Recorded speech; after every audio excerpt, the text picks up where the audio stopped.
Antônio, obrigada mesmo por você ter vindo hoje aqui no programa e nos trazer essas informações. É um grande prazer estar aqui.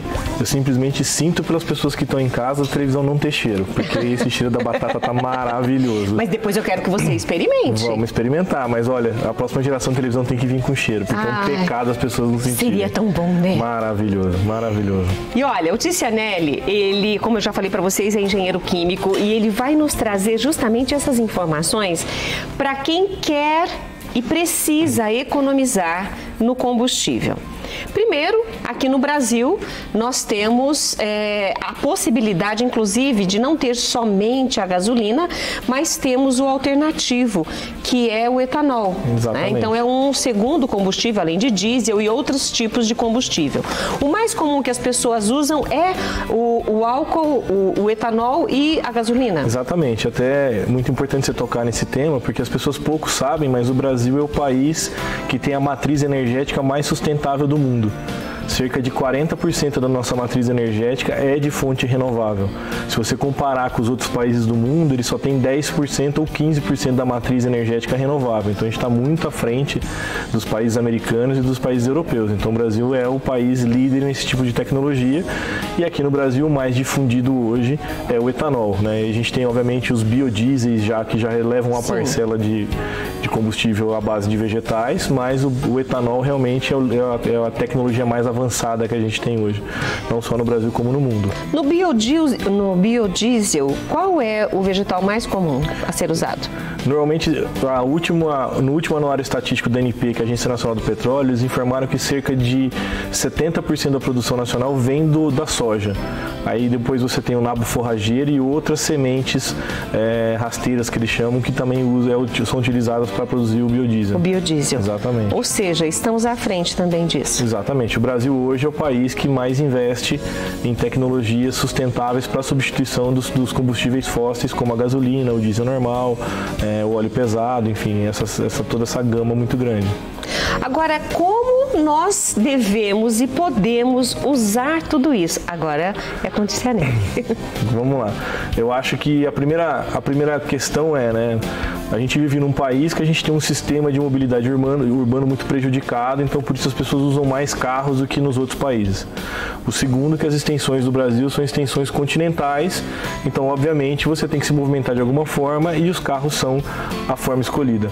Então o que a gente tem que pensar é o seguinte: hoje no Brasil, se eu não me engano, a gente está perto de 100 milhões de veículos, né? Então são 100 milhões de chaminés emitindo gases, e você utilizar biocombustíveis ajuda muito na redução dessas emissões. Então, por exemplo, o etanol, ele emite cerca de 40% menos CO2 do que você vai ter na emissão da gasolina, por exemplo. Então a minha recomendação para as pessoas é, se puderem utilizar o etanol, utilizem. Mas a gente sabe que em algumas regiões do Brasil, como o Brasil é um país continental, você pode ter preços de etanol não tão compensadores a ponto de você substituí-lo pela gasolina. Então vale aquela continha. Você foi no posto de combustível, a diferença do preço do álcool para a gasolina for maior que 30%, vale a pena você utilizar o álcool.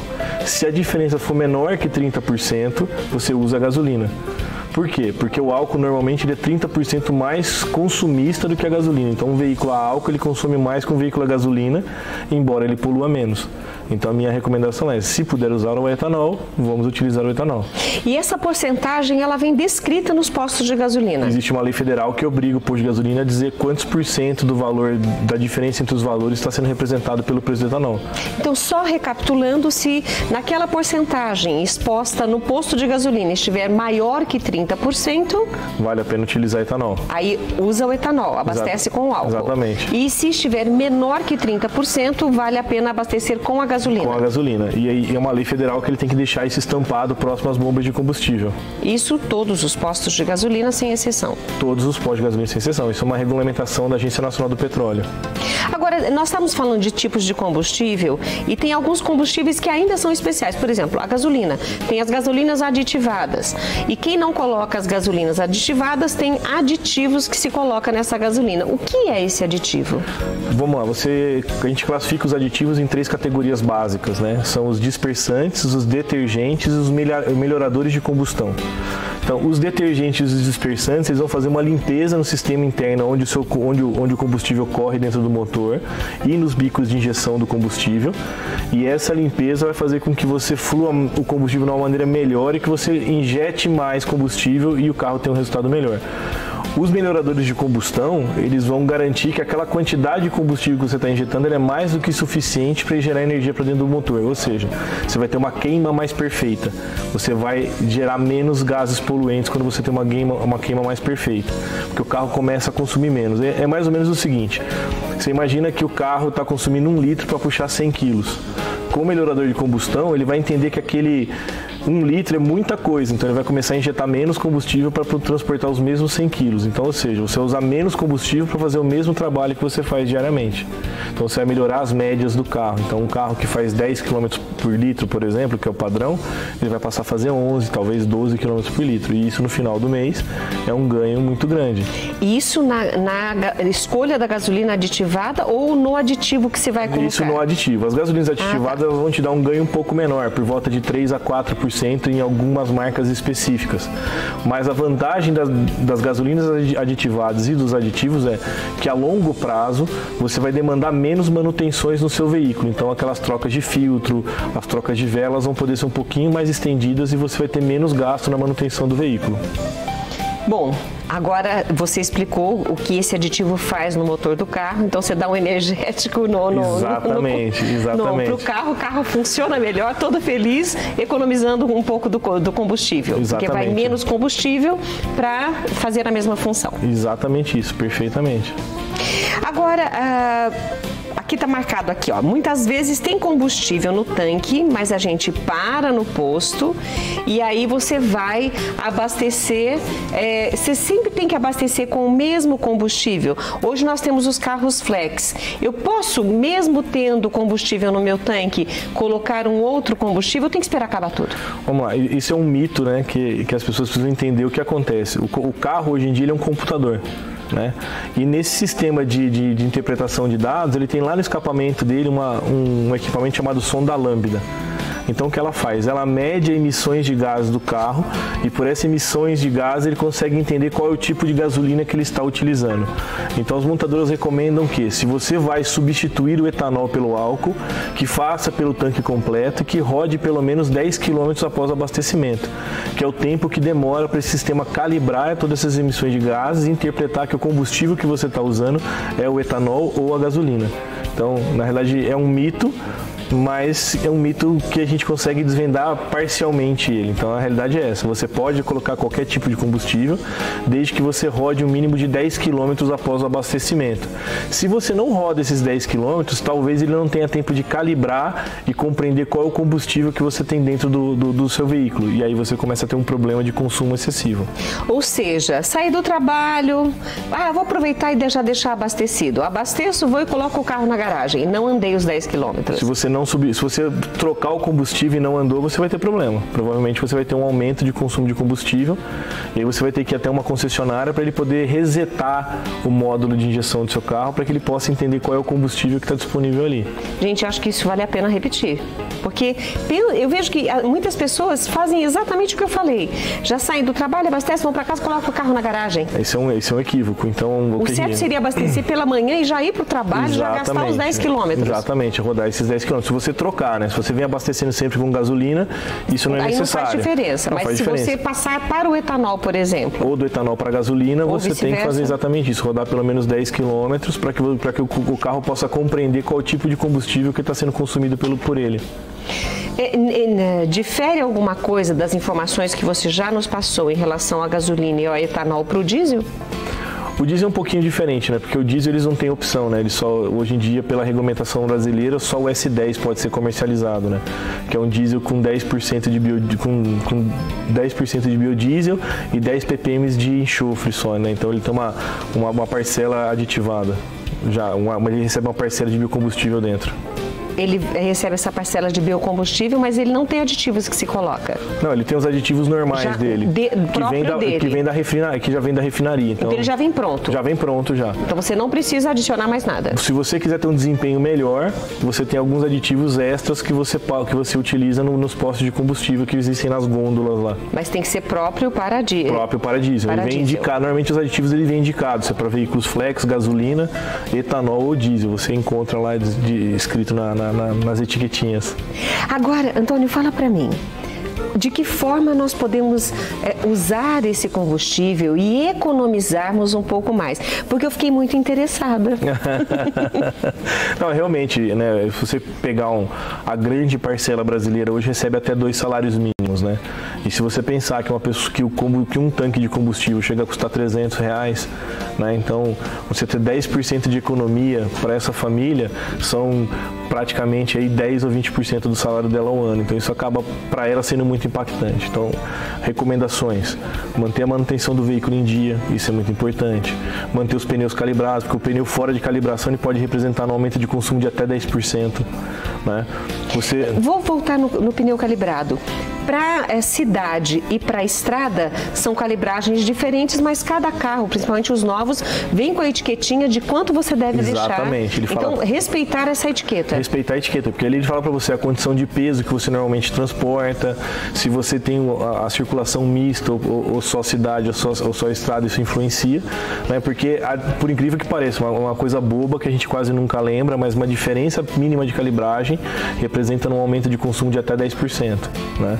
Então é uma coisa bem... E aí o pessoal pensa assim, mas o que tem a ver o pneu com o combustível?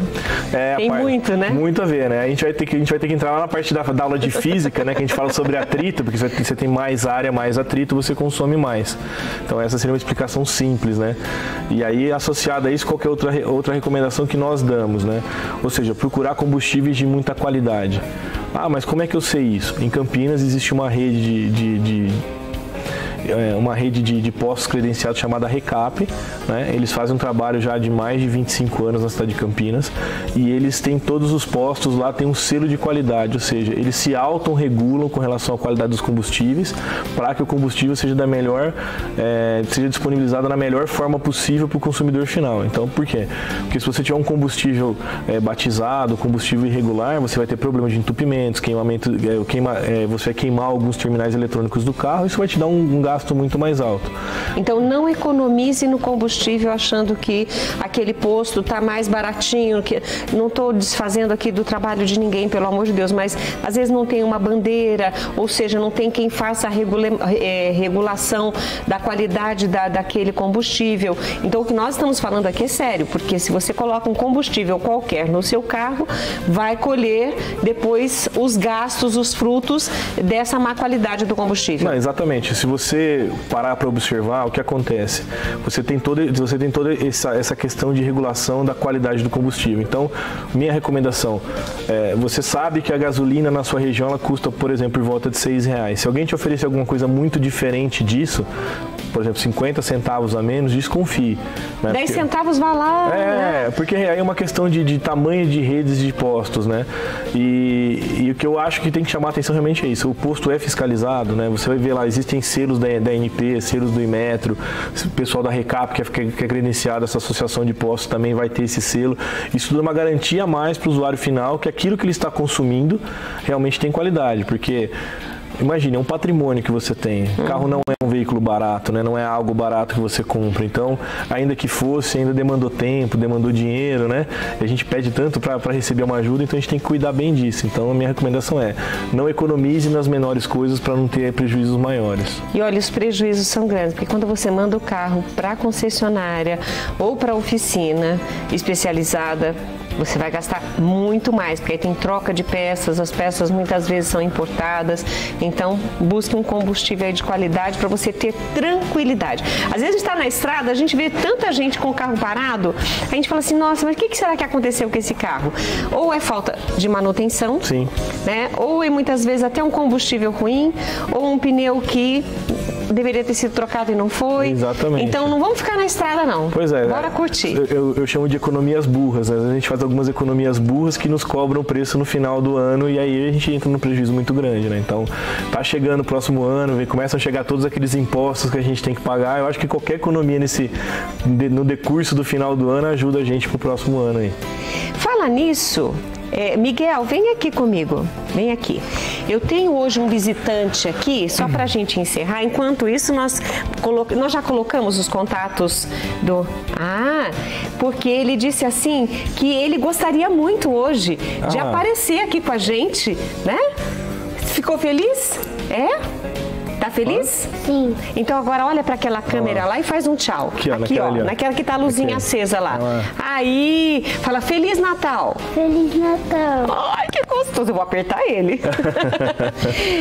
Antônio, obrigada por você ter vindo. Obrigada, Miguel, viu, por estar aqui conosco. Obrigada mesmo. Você quer experimentar uma batata que eu fiz? Com certeza, fala. Ai, que delícia. Então a gente vai pro intervalo e aí na hora do intervalo, eu vou te dar uma batata para você experimentar. Porque, gente, se ele fizer careta, eu não vou resistir. Mas tá muito bom. Eu acho que ele vai gostar, sim. Mais uma vez, muito obrigada por você estar aqui. Eu agradeço mais uma vez aí. Muito bom estar numa rede que a gente sabe que prega o amor, prega a fraternidade. Então, para todos os espectadores do canal, eu desejo um Feliz Natal, que Nosso Senhor Jesus Cristo possa nos cobrir com muita felicidade, muito amor e que Nossa Senhora nos ampare com o manto dela de luz e amor. Amém, amém, que delícia!